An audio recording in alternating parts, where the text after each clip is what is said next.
रेणापुर से खबर। महाराष्ट्र वितरण कंपनी की 20वीं वर्षगांठ के अवसर पर आयोजित आकाशित महाराष्ट्र सुरक्षित महाराष्ट्र योजना के तहत उपभोक्ताओं की सुरक्षा के लिए मार्गदर्शन सूचना जारी की गई। महावितरण उप विभाग रेणापुर द्वारा विद्युत सुरक्षा के संबंध में उपभोक्ताओं में जागरूकता पैदा की गई।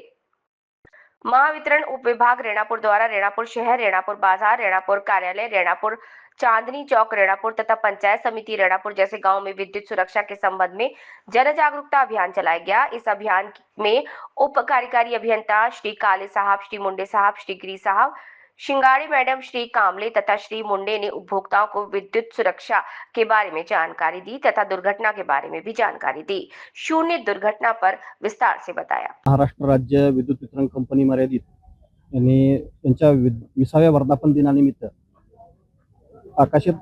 प्रकाशित महाराष्ट्र सुरक्षित महाराष्ट्र या योजनेअंतर्गत ग्राहकाच्या सुरक्षेसाठी मार्गदर्शक सूचना जारी करण्यात आलेल्या आहेत आणि विद्युत सुरक्षेचे नियम पाळणे व अपघात टाळण्यासंदर्भात मार्गदर्शक सूचना आणि जनजागृती ही आपली महावितरण कंपनीमार्फत चालू आहे। त्यात काय करावे आणि काय करू नये या संदर्भात महावितरणनी जे काही सुचवलेलं आहे ते मी सांगतो।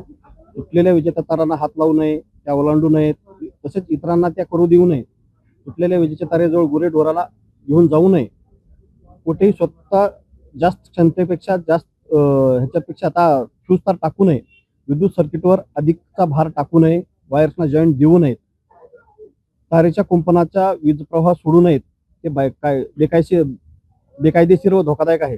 विजेचा खांब स्टे वायरला जनावरे बांधू नयेत, पत्र्याच्या घरात, दुकानात इत्यादी ठिकाणी धातूला घासेल अशा पद्धतीने वापर करू नये, कपडे वाळत घालण्यासाठी वापरण्यात येणारी तार विजेची खांब स्टे वायरला बांधू नये, तसेच वीज ग्राहक तार तुटून पडलेल्या नजरेस आढळल्यास किंवा अपघात घडल्यास महावितरण कंपनीच्या जवळच्या कार्यालयास घटनेच्या पत्त्यासहित त्वरित माहिती द्यावी। त्यासाठी टोल फ्री क्रमांक दिलेला आहे 1800-233-3435 किंवा 1800-212-3435 यावर संपर्क साधावा आणि सदरील अपघाताची पत्त्यासहित माहिती द्यावी।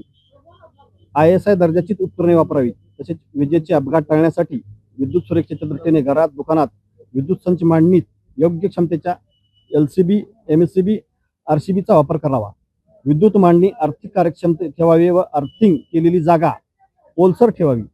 3 पिन प्लगचीच विजेची उपकरणे वापरावी, त्यामुळे अर्थिंग व्यवस्थित मिळेल। प्लग, पिन, बटन, बोर्ड यात तडे जातात असे दिसल्यास ते त्वरित बदलावे। विजेची बटणे व पिन मुलांच्या हातात देऊ नये, अशा उंचीवर फिक्स करावीत। जोड नसलेली वायर वापरावी। तसेच पिन प्लग बसवताना योग्य काळजी घ्यावी। विजेच्या वाहिन्याखालून तसेच गॅलरीतून किंवा गच्चीवरून विद्युत वस्तू हाताळताना वाहिनीपासून वस्तू दूर राहील याची काळजी घ्यावी। विजेच्या वाहिनीजवळ झाडाच्या फांद्या तोडण्यापूर्वी कंपनीच्या अधिकाऱ्यास कळून वीज पुरवठा बंद करून घ्यावा। शॉर्ट सर्किटमुळे आग लागल्यास प्रथम ते मेन स्विच बंद करावा। अशा पद्धतीचे पूर्णतः विद्युत सूचना अपघात टाळण्यासंदर्भात महावितरणकडून जनजागृती मोहीम चालू आहे। तरी सर्व ग्राहकांनी आणि सर्व जनतेने याची नोंद घ्यावी।